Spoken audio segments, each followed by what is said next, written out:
नमस्कार साथियों, स्वागत है आप सभी का। आज हम बात करेंगे आप बच्चों के जो डाउट थे उसके बारे में। बहुत सारे बच्चों के कॉल मैसेज थे लगातार कि सर हरियाणा एडीओ की वैकेंसी कब आ सकती है, कब हम इसकी तैयारी करना स्टार्ट कर सकते हैं। तो देखो, सबसे पहले आज जो डाउट है उनका हम आपको आंसर करेंगे। यहाँ पर सबसे पहले जो पहला डाउट ये आता है एलिजिबिलिटी को लेकर कि सर हरियाणा एडीओ का जो एग्जाम है उसमें एलिजिबल कौन लोग हो सकते हैं, क्या केवल आईसीआर के बच्चे अलाउ किए जा सकते हैं या फिर बाकी भी अलाउ किए जा सकते हैं। दूसरा क्वेश्चन आपका आता है कि सर सिलेबस क्या रहेगा। और तीसरा और मोस्ट इंपॉर्टेंट, मेरे को लगता है इन दोनों से पहले वो इंपॉर्टेंट है, तो वो है कि वैकेंसी कब आ सकती है। सबसे पहले आपको बता दूं कि अभी तो हरियाणा में क्या है, आपके इलेक्शन है। तो जब तक हरियाणा में आपके इलेक्शन है तब तक तो आप एक्सपेक्ट नहीं कर सकते हो। तो 5 अक्टूबर को इलेक्शन आपके हो जाने हैं और 8 अक्टूबर तक शायद आई थिंक जो आपका रिजल्ट आ जाएगा। अब रिजल्ट आने के बाद हम सोच सकते हैं कि ये वैकेंसी कब आएगी। तो आप ये एक्सपेक्ट कर सकते हो कि आने वाले 3 से 4 महीने के बाद ही इस वैकेंसी के आने के चांस हैं। ठीक है, सबसे पहली बात, क्योंकि देखो इसलिए चांस है क्योंकि हरियाणा के अंदर एग्रीकल्चर डिपार्टमेंट में अभी डिमांड है और इन लोगों को फिलअप करना भी जरूरी है। तो उस बिहाफ पर हम एक्सपेक्ट कर सकते हैं कि ये वैकेंसी आ सकती है। ठीक है, दूसरी बात, अब अगर हम बात करें, क्योंकि इसके बारे में लगातार नेताओं ने भी कहीं ना कहीं अपनी बयानबाजी की है, उन्होंने बोला है, और ऑब्वियस सी बात है कि आने वाले टाइम के अंदर अगर कोई नई गवर्नमेंट अगर आती है, चाहे वो पुरानी गवर्नमेंट है नई गवर्नमेंट है, तो उनको अपनी कुछ एक्सपेक्टेशन जो यहां पर फुलफिल करनी पड़ेगी। और गवर्नमेंट भर्ती को लेकर तो बिल्कुल, क्योंकि पिछले कई सालों के अंदर हरियाणा में जो सूखा पड़ा है भर्तियों का, तो वो बहुत बुरा हाल है। और बेरोजगारी से इवन दो युवाओं की जो है वो त्राही माम हो चुकी है ना, तो उस कंडीशन में डेफिनेटली अभी सोचना पड़ेगा कि ये लोग भर्ती को पूरा करेंगे, है ना, क्योंकि इनके ऊपर कहीं ना कहीं अब तलवार है। और नहीं भी करेंगे तो फिर आने वाले टाइम में शायद ही कोई, मुझे नहीं लगता कि गवर्नमेंट की, क्योंकि देखो हर बार युवाओं की सरकार होती है ना, तो उस केस में आप ये एक्सपेक्ट कर सकते हो कि वैकेंसी के आने के चांसेस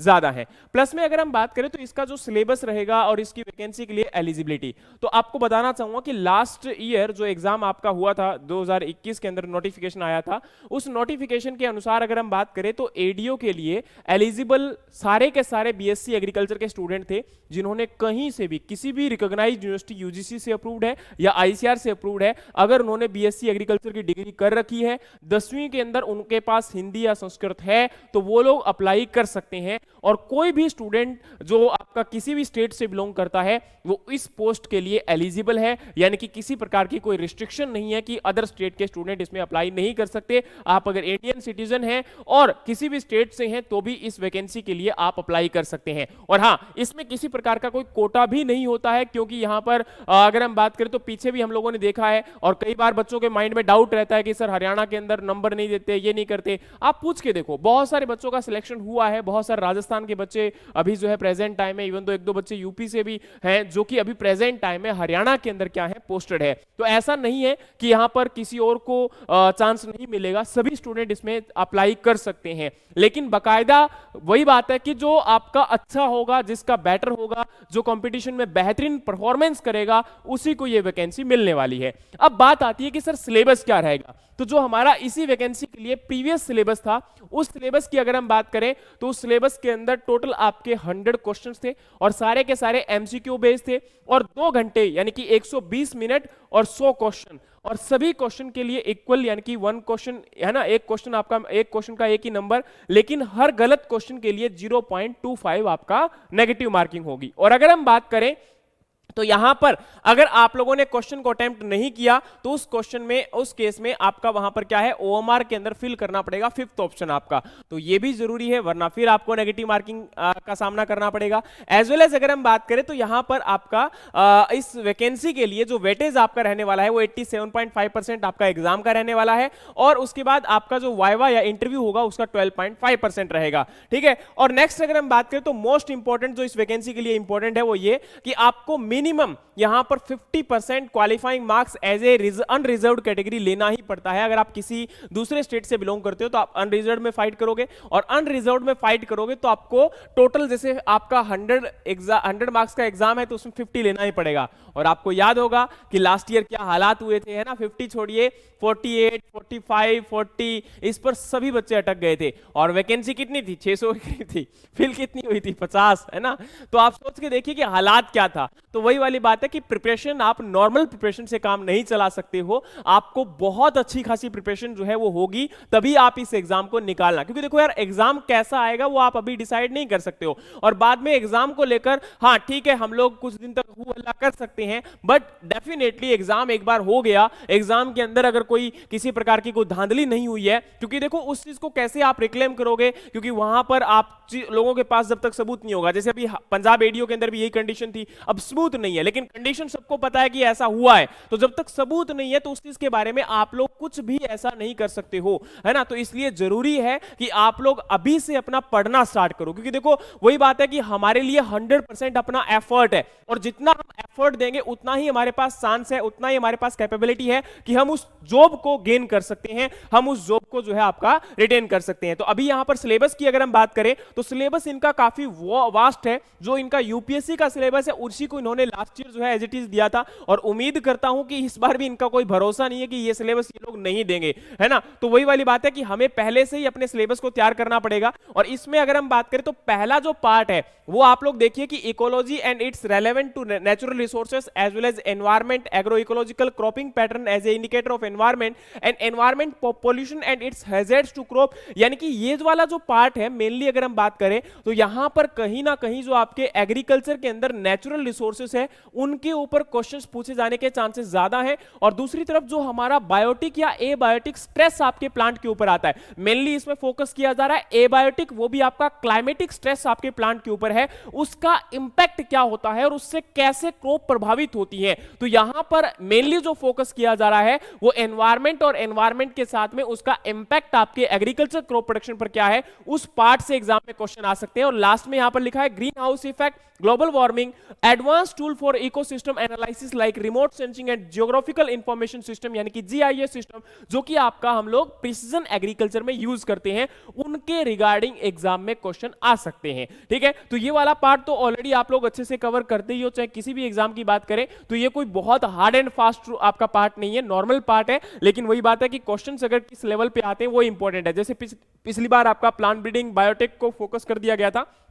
इवन दो जो सिलेबस था उसमें से भी क्वेश्चन नहीं पूछा गया, सिलेबस वास्ट दिया गया लेकिन उस सिलेबस के ऊपर भी स्टिक नहीं रहा गया, जो कि एक गलत बात थी, है ना। तो वहां पर इवन दो रिसर्च के जो बेस्ड स्टूडेंट थे उन लोगों के लिए भी काफी प्रॉब्लम हुई थी, इवन दो काफी ऐसे स्टूडेंट थे जो पीएचडी कर चुके थे या एआरएस के अंदर आपके सिलेक्टेड स्टूडेंट थे, उन लोगों को भी क्वेश्चंस के आंसर आने में काफी प्रॉब्लम हुई थी। तो वहां पर क्योंकि कई क्वेश्चन ऐसे लग रहा था ब्रीडिंग के हैं लेकिन थे बायोटेक के, तो वो आपका एक अनप्रेडिक्टेबल पेपर था, वैसा नहीं आने के चांसेस है। क्योंकि अभी भी एचपीएससी अगर पेपर ले रही थी तो उसके अंदर मुझे नहीं लगता कि किसी प्रकार से इसका या इस लेवल का या इस प्रकार का एग्जाम हुआ था, और अगर ऐसा इस बार नहीं होने के चांसेस ज्यादा हैं। ठीक है, तो उस चीज में आप ये कह सकते हो कि यहां पर आपका, क्योंकि शायद उस टाइम पर सरकार का मनी नहीं था कि हमें वैकेंसी पूरी फिल करनी है ना, पूरा उन्होंने इस चीज को मतलब आपका डिसाइड करके और फिर उसके बाद इस पेपर को शायद बनवाया होगा। लेकिन आगे आने वाले चांसेस के अंदर, क्योंकि देखो उम्मीद होती है भाई, आप यहां पर ये नहीं कह सकते हो कि यही होगा यही नहीं होगा, कुछ भी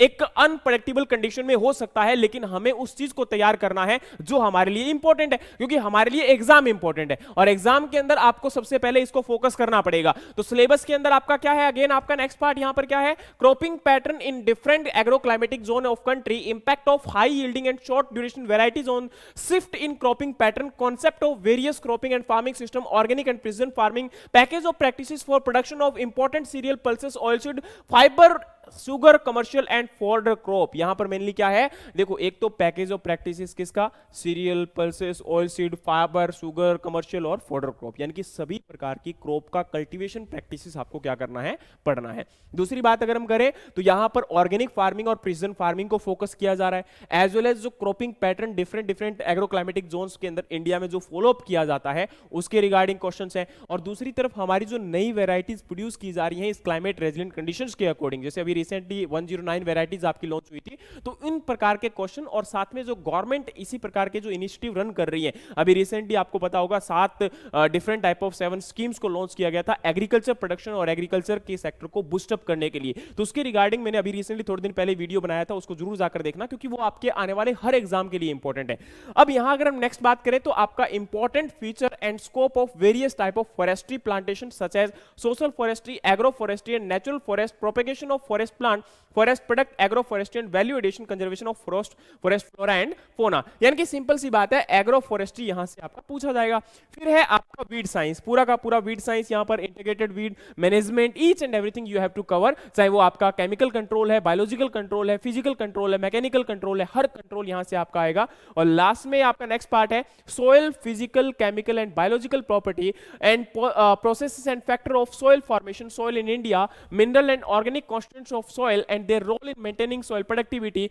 essential plant nutrient and other beneficial element in soil and plant, beneficial of soil productivity, soil testing, fertiliser recommendation, integrated nutrient management, bio fertiliser, loss of nitrogen. यानी कि each and everything you have to study about the soil and soil के अंदर कैसे हम लोग nutrient को manage कर सकते हैं, वो पूरा का पूरा पार्ट। तो यानी कि सॉइल साइंस आपकी हर संभव आपको यहां पर कवर करना ही पड़ेगा। और एक चीज मैं आपको बताना चाहता हूं, देखो इनको पढ़ते टाइम एक चीज आपको बताना चाहता हूं, वो ये कि जब आपका सिलेबस को देखते हैं तो एक बुक आपको रिकमेंडेशन देना चाहूंगा, और मैं बार बार इस बुक की रिकमेंडेशन देता हूं, वो है आपकी एग्रोनॉमी फैक्ट्स फॉर कंपटीशन। और ये जो बुक है वो आपकी काफी अच्छी है, जिसके अंदर आपका ये जो सोइल का काफी हद तक पार्ट है और एग्रोनॉमी का जो काफी हद तक पार्ट है, और जितना पार्ट आपका इसके अंदर इकोसिस्टम का जो ऊपर दिया था वो वाला पार्ट है, वाटर यूज एफिशिएंसी का पार्ट है, वाटर सोइल कंजर्वेशन का पार्ट है, ड्राई लैंड मैनेजमेंट का पार्ट है, वो आपका उसमें कवर किया गया है। तो इससे आपको एक बुक से काफी हद तक हेल्प मिलेगी, है ना। कई बार बच्चे बोल देते हैं कि सर मैं सेल्फ स्टडी कर रहा हूं, तो आपको यहां पर, क्योंकि देखो आर.एस. मीणा सर ने लिखी है, काफी अच्छी बुक है, काफी एक्सपीरियंस साइंटिस्ट भी हैं, है ना, तो उनका रोल काफी अच्छा है एग्रोनॉमी के अंदर देखते हुए, तो उनके द्वारा जो इस बुक को लिखा गया है वो काफी अच्छा है ना, कंटेंट काफी अच्छा लिखा गया है। तो आप लोग यहां पर इस बुक को जरूर फॉलो करें। मैं आपको बोलना चाहूंगा, चाहे आप देखो, हो सकता है आप हमारे कोचिंग के साथ जुड़े या फिर कहीं भी आप जुड़े होते हैं, तो आपको एक भरोसा होता है कि शायद हम कोचिंग के साथ जुड़े, तो अच्छी बात है, लेकिन आप उसके साथ में इस बुक को जरूर पढ़ना, ताकि आप अपनी जो सक्सेस है उसको एंश्योर कर सको, या फिर आप अपने लेवल पर भी सेल्फ स्टडी कर रहे हो तो इस चीज को जरूर पढ़ें, क्योंकि मैं आपको ये रिकमेंडेशन देना चाहूंगा कि काफी अच्छी बुक है, और इसको जरूर आप लोग, नया एडिशन अभी आई थिंक सो आया था पीछे, तो उसको जरूर परचेज कर लेना। ये आपके लिए, देखो मेरे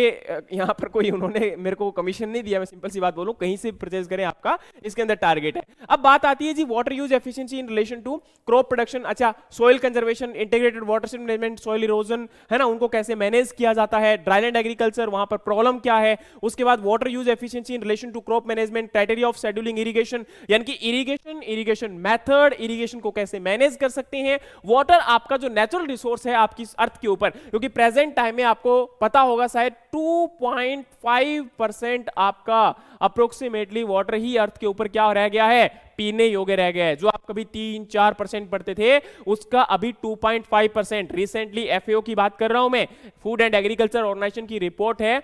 उनके अनुसार 2.5% अर्थ के ऊपर केवल क्या है, पीने योग्य है, और लगातार पॉपुलेशन क्या हो रही है, बढ़ रही है। तो बहुत जरूरी है कि मिनिमम वाटर के साथ मैक्सिमम प्रोडक्शन किया जाए। तो वहां पर एक आपका ऐसा एफर्ट जिससे हम लोग वाटर कंजप्शन जो है उसको रिड्यूस कर सके, और आपकी ओवरऑल एफिशिएंसी जो है फील्ड की वो इंक्रीज कर सके। प्लस में आपका जो फॉर्म बजटिंग, यानी कि यहां पर आपका जो पार्ट आता है, फॉर्म मैनेजमेंट वगैरह की बात करें, मार्केटिंग की बात करें, तो ये आपका एग्रीकल्चर इकोनॉमिक्स का वो पार्ट जिसमें आपकी एग्रीकल्चर मार्केटिंग और यहां पर आपका फार्म मैनेजमेंट का पार्ट पूरा आ जाता है, जो कि अगेन मैं आपको बोलना चाहूंगा, farm management, crop importance, characteristics, farm planning, optimum resource use, budgeting, economic of different type of farming system, marketing, management strategy for the development, marketing intelligence, price fluctuation and their cost, role of cooperative in agriculture economy, type, system and farming, है ना, ये सारे के सारे आपके यहां पर क्या है, इसके अंदर है कवर्ड है। तो एक प्रकार से ये कह सकते हो कि आपका जो एग्रीकल्चर के अंदर, एग्रीकल्चर इकोनॉमिक्स में हम लोग फार्म बजटिंग और एग्रीकल्चर फाइनेंस पढ़ते हैं,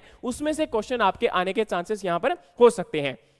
फिर आपकी बारी आती है जी एग्रीकल्चर एक्सटेंशन। और एग्रीकल्चर एक्सटेंशन क्यों इंपॉर्टेंट है, क्योंकि प्रेजेंट टाइम में देखो भाई, गवर्नमेंट लगातार फोकस करती है कि किसी न किसी प्रकार से जो गवर्नमेंट की तरफ से स्कीम रन की जाती है या जो नए इनिशिएटिव आते हैं उनको फार्म लेवल तक लेकर जाना। और एग्रीकल्चर डेवलपमेंट ऑफिसर का काम क्या है, ऑब्वियस सी बात है, यही आपका काम है। तो उस केस में आपको इनके बारे में नॉलेज होगी, तभी तो आप इनको स्प्रेड कर पाओगे, इनको बता पाओगे। तो यहां से आपके क्वेश्चन वही है जो एग्रीकल्चर के द्वारा जो रिसेंट या फिर आपके पीछे बैकग्राउंड के अंदर जहां से से एक्सटेंशन की स्टार्ट होती है वो किस प्रकार से स्टार्ट हुआ, या प्रेजेंट टाइम में आत्मा अभी बहुत बड़ा रोल प्ले कर रहा है हरियाणा के अंदर, पंजाब के अंदर, तो उनका क्या रोल है, वो किस प्रकार से काम कर रहा है, किस लेवल की एजेंसी है ना, तो वो सब चीजें यहां से आपको एग्जाम में क्वेश्चन पूछ सकते हैं। फिर बारी आती है जी cell structure, function, cell cycle, synthesis structure, function of genetic material, law of heredity, chromosome structure, यानी कि आपका पूरा का पूरा इसमें जेनेटिक्स और प्लांट ब्रीडिंग, जहां से लास्ट ईयर आपका काफी बड़ा पार्ट एग्जाम के अंदर क्वेश्चन पूछे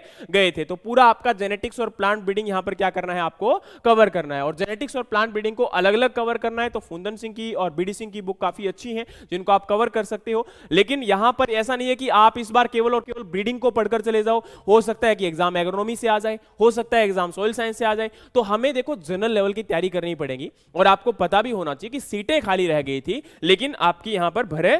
भर्ती जो है वो कंप्लीट नहीं हुई थी। तो इस केस में आपको एक बात जरूर समझनी पड़ेगी कि हमारे लिए इंपॉर्टेंट है कि हर पार्ट को अच्छे से कवर करें, ताकि वहां से एग्जाम के अंदर जो क्वेश्चन आपका आता है उसको आप हर तरीके से कवर कर पाएं। किसी भी एक पार्ट को ज्यादा अगर आपने फोकस कर लिया तो हो सकता है कि नेक्स्ट पार्ट आपका रह जाए। फिर हम बात करें तो यहां पर सीड प्रोडक्शन और उसके बाद आपका प्लांट फिजियोलॉजी। तो सीड प्रोडक्शन, प्लांट फिजियोलॉजी, यानी कि एग्रीकल्चर का ऐसा कोई सब्जेक्ट नहीं बचा था जो यहां पर शायद नहीं आ रहा था। तो यहां पर इवन तो जैसे एग्रीकल्चर इंजीनियरिंग की बात करते हैं तो एग्रीकल्चर इंजीनियरिंग में चलो मशीन के रिगार्डिंग शायद क्वेश्चन नहीं पूछा जा रहा होगा, लेकिन वो भी आप देखिए इसके अंदर क्या है,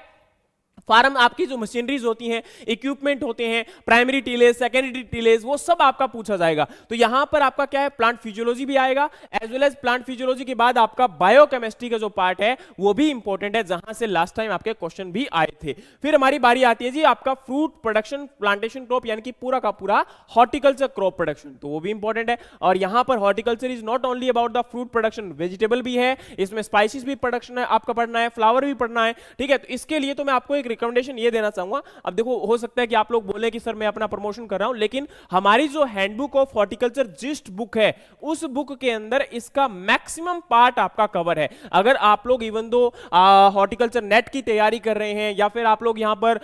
एचडीओ की तैयारी कर रहे हैं, तो हमारी जो handbook of horticulture gist book है, और प्लस में अगर हम बात करें तो आप ये मान के चलो कि अगर आपको रिवीजन के तौर पे पढ़ना है, और यहां पर एक एग्रीकल्चर टेबल नाम की बुक आती है, ये दोनों बुक काफी हद तक जो एग्रीकल्चर के टेबल हैं वो उस टेबल बुक के अंदर पूरा का पूरा एग्रीकल्चर टेबल का पार्ट कवर किया गया है। और एज वेल एज अगर हम बात करें तो हैंडबुक ऑफ हॉर्टिकल्चर जिसके अंदर हॉर्टिकल्चर को बहुत अच्छे से कवर किया गया है। अगर आप पढ़ रहे हैं, वाकई में आप पढ़ना चाहते हैं, तो इसके लिए आपका बेस्ट ऑप्शन यहां पर हॉर्टिकल्चर की बुक का ये है, ठीक है। चलिए अब हम बात करें तो नेक्स्ट आपका पार्ट है जी diagnosis of pest and disease of field crop vegetable, और यहां से आपका पूरा का पूरा पार्ट, तो ये पैथोलॉजी आपकी कवर होगी, जिसके अंदर पूरा का पूरा किस प्रकार से हम लोग डिजीज को मैनेजमेंट करते हैं आपकी डिफरेंट डिफरेंट क्रॉप्स के अंदर। और नेक्स्ट आपका पार्ट है food production and consumption trend in India, food security and growing population vision 2020, reason for the grain surplus, national and international food policies, production, procurement, distribution constants,